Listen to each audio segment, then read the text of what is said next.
Hey, welcome to the channel. Today I am going to be taking off the cam cover of my Porsche 968. This is a 93 and I think we've got to replace the gasket for it. I've got some oil that has been pooling up around my spark plugs, which made my check engine light come on. So today you get to follow me as I figure out how to do this.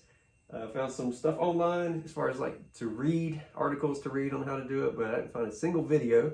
So I figured let's turn on the camera and you guys can watch me try to figure this out, and hopefully it helps you as you try to figure it out. Anyway, let's jump in. All right, so step one,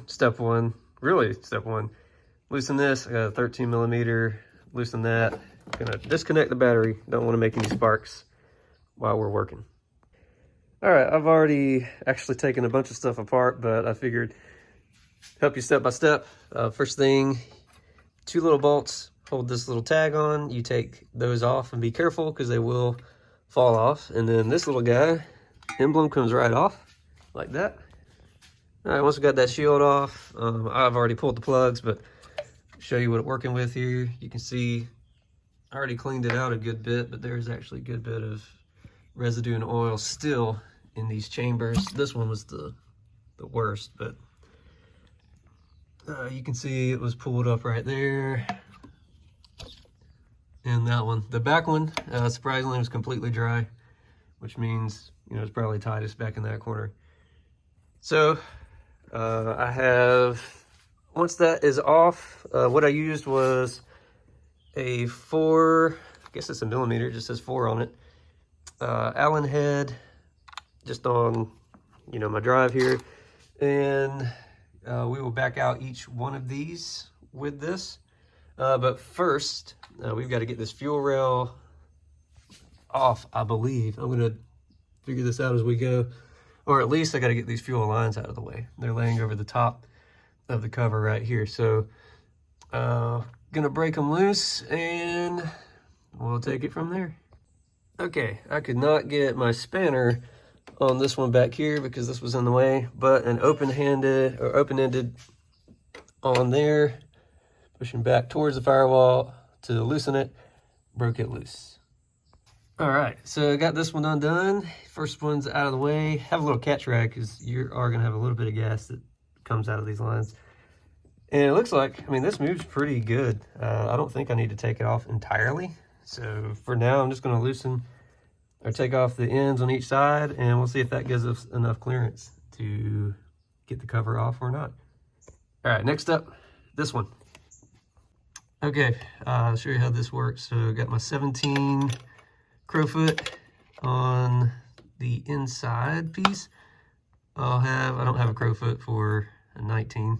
I need to go to the store. But I got one right here, so I'm gonna very carefully see if I can break this loose. Of course, they go opposite directions, so lefty loosey on this one, righty tighty on that one if we're looking at it from this direction. And be careful, we don't want to bend stuff, so we don't want to bend this pipe, and I really want to keep this as still as possible. So I'm going to try it. If it doesn't come across or doesn't break loose easy, then we need to take a step back and figure out how do we get this off. Do we put a brace or something under here? Just ways to minimize the damage to anything. But that one came off pretty easy in the back, so I'm hopeful this one will too. Let you know in a second. All right, hey, not too bad. That one came off, broke loose pretty easy too. Like I said, just be careful. I have, when replacing regulators, fuel regulators and stuff in the past, I've accidentally bent, the bracket and stuff like that because I was not careful. So now I'm trying to be extra careful with fuel lines. This stuff's very easy to bend. It's pretty fragile. So take your time with it. Also, you may see I've got a cloth, pretty thick little cloth right here on this fender. I've heard from countless others that this metal right here bends so easy, and it's so easy to scratch that you want something. And so this is for the scratches and, just set little tools as I'm working on the car. But also, don't lean on this panel.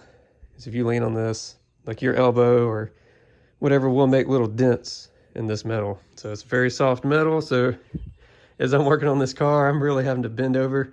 So your back's gonna hurt a good bit when you're done with this, but it's worth it. All right, so now that the fuel lines are disconnected and I can pull them back, you can see the other bolts we got to get out. There's one there, one back in the corner or back side, and then one down there as well. So there's 3 more that once you get this out of the way are right there that I see so far. So we will see if there's others. Looks like on the 968 we can just take this top piece off. I don't think we need to mess with anything on the front side, I hope. All right, so here we go. Next step, if you haven't already, you're going to want to do your spark plugs. So I'm going to pull these out. Actually, next step, you want to do this little clip right here. And it looks like we have a tab that we need to pull back. Let me grab a screwdriver. Okay, got it disconnected. So you push this in, this little metal piece. Push it in like that, and then it comes right out. Okay, this point, so we're disconnected there. We got our covers off, or got our coils undone. You would get your spark plugs out at this point. Your car should have a good old spark plug puller. If not, your local car shop will. And it's got a little gasket there that holds the spark plug. So you break it loose, pull it out of the hole. Oh. All right, the 4 Allen head is for the little cover piece. 5 is what we're going to use for these main bolts here. So we'll just kind of break it loose. There we go.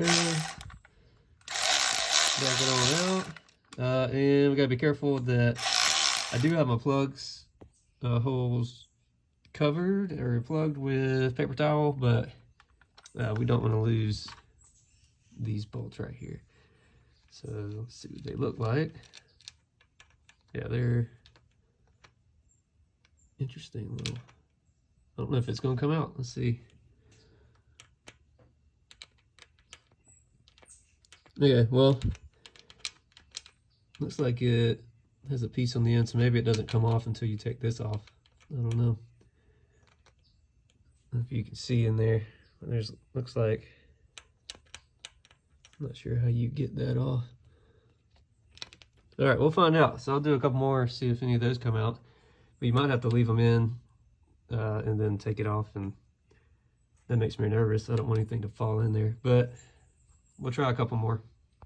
Aha! All right, so there you go. Yeah, it comes off. This little piece, this outer ring must just be stuck on that one. So yeah, these come off. So we'll get that one off too. And you can see that's what they look like. That's how deep they go, and that's how they're shaped. All right, so I'll just go ahead and take the rest of them off. I think there's 13. I'll let you know how many when I get done counting. Okay, so looks like there's a difference in size, so you really want to make sure to keep up with which one came from where. So this short one came from there. This longer stud came from this plug hole in the middle. So my guess is that some of these have longer reach. So this is another reason I like the video, so I can go back later and look and say which one did what. All right, so short, long, and we'll just keep going. So I'll keep these notes as I go. All right, this back one's kind of hard to get to. I mean, you might want to pull this plastic cover. I'm trying to not do that right now, so I just put a little swivel head breaker on it, and it's loose, so I can back it out by hand. Probably be fine to leave it on here too when I torque everything back down. I have a swivel adjustment too. So just another thing of note you might want is kind of like a universal adapter or something for your socket set so that you can get these things like this out pretty easy. I think that's the only one I've encountered so far that's that way, so just make a note of it. There you go, there's an example I was talking about, just like a universal swivel head. I stuck it on there for sake of speed, raw speed. Really didn't save me any time, but it was fun. Okay, let me get the rest of them out. Okay, so look at this. I do have 13 bolts, and it is going to be important to keep up with where they go, because look at this. We've got short one, short, short, short, short. See that? So it looks like on the outer corners, so this is just how they're laid out on the cam cover. These are the middle, like all across the middle. These are the top, and these are the bottom. And looks like on the outer edges you have the short ones, and the inside you have the long, but then you get the short one right in the middle, higher part of the cam cover as well. So there's a good arrangement to look at. That's probably worth taking a picture of to make sure that we get this right. So I've laid them out, and now I have this video like you do to come back and double check myself when we put it back together. Everything is unclipped, and I mean, we got this cable in the way, but it looks like it's movable enough. I don't think we need to do anything about it. I think I'm gonna give this a little tug, see if this doesn't just pull off. Probably a good idea to have an extra towel or two on hand. I don't know how much oil we're gonna get, but I'm gonna stuff some towels down here, because I imagine this is where most of it's gonna go.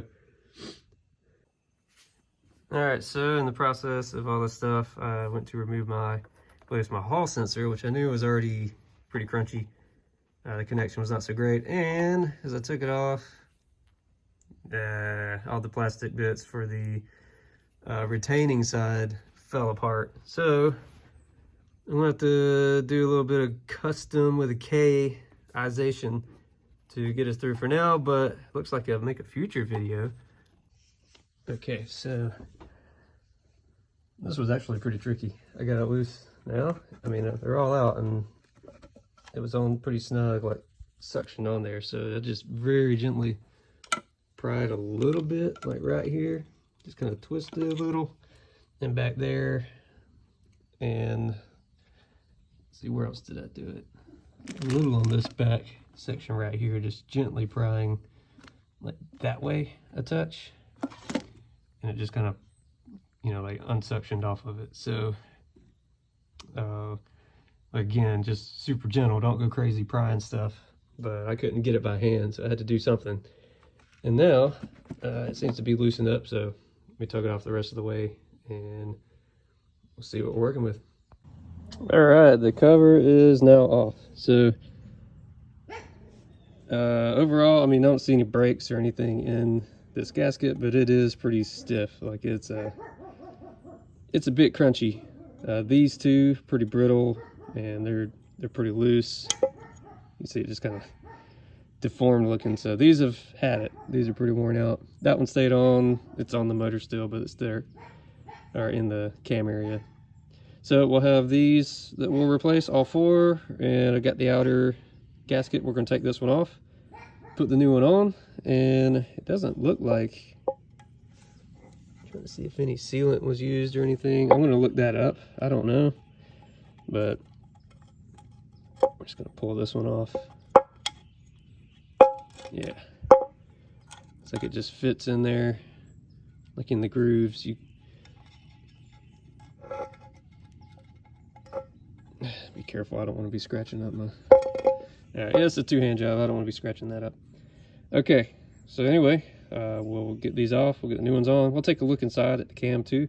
There's probably a couple of things we should look at while we have this off.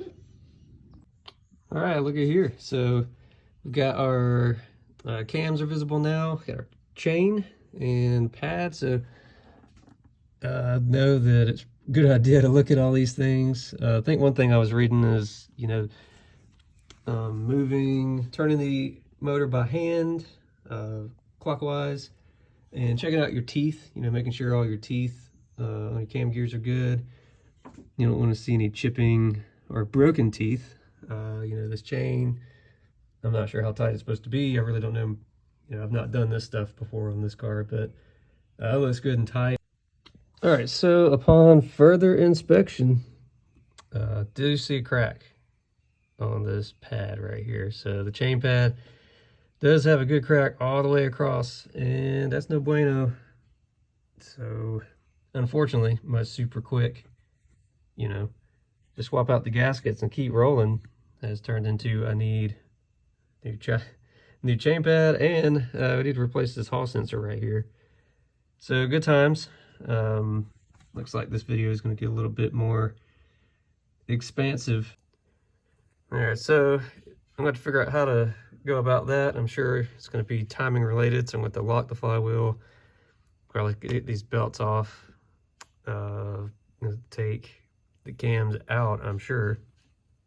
So I need to figure out that process. Maybe it won't be that difficult, I don't know. But to get to this and to get this out and get them replaced, it's going to be much more involved. So time for some new learning, some more research, and talking to some people who know some stuff, because I don't know this process. All right, but I'll bring you along with me as we go. So for now, I'll probably get this cover back on because I don't want this all sitting out. And we'll go through, at least show you how to finish that part up, all right? All right, so taking these old bolt gaskets out, and pretty easy. You see the little washer just slid off, and collecting those over there, and then, you know, just gonna pull the rubber grommet out. They're going right there. As you can see, this, I'm not doing this today. This would be a nice little beautification project, though, is to, you know, just repaint this, get it scrubbed down really good. I've hit it with some parts cleaner. I'll hit it again once I get all these pieces out and clean these little wells up some more. Clean the other side. I'll show you real quick. So I've just kind of hit it, you know, cleaning around those edges. They were super crusted with just burn up oil and everything else. I've hit this channel about as best I can. Parts cleaner plus a bunch of Q-tips did the trick on that. Yeah, Q-tips are a great fix for getting into this stuff too, so I'll probably just get a handful more. Hit it a couple times, clean it up. Want to, you know, clean surfaces I can get to put these new plugs into. All right, and a good old plastic scraper too, for, you know, little stubborn bits that won't come out. Just use that to scrape it off. All right, here's a little side by side. So there's the brand new one, and there's one of the old ones. I mean, you can tell by feel just how different they are. You know, that one's nice and new, rubbery, has a little give to it. This one's just stiff and kind of crunchy. All right, and here's the spark plug seals. You can tell huge difference with these two. Brand new, super old, like literally crunchy. Ugh, that thing is gnarly. All right, pretty easy. We're just going to stick it on like so. That's the way they came off, oriented flat side up. You can see pretty easy. There's like grooved interior that fits right on this little lip like that. So we'll stick it down. All right, back to getting this gasket in. So if you tip it over, it's gonna fall out. So the trick I just discovered is this. Put a little grease on the trouble spots. I've already done it in these corners over here. You know, I really don't need to do it here. I'm just showing you. I've already done it in the trouble spots. Putting a little grease in there and then stick it down. Just some acorns pelting my vehicle, that's all. So that when we flip it upside down, it won't immediately fall out on the ground. And that's the hack for that.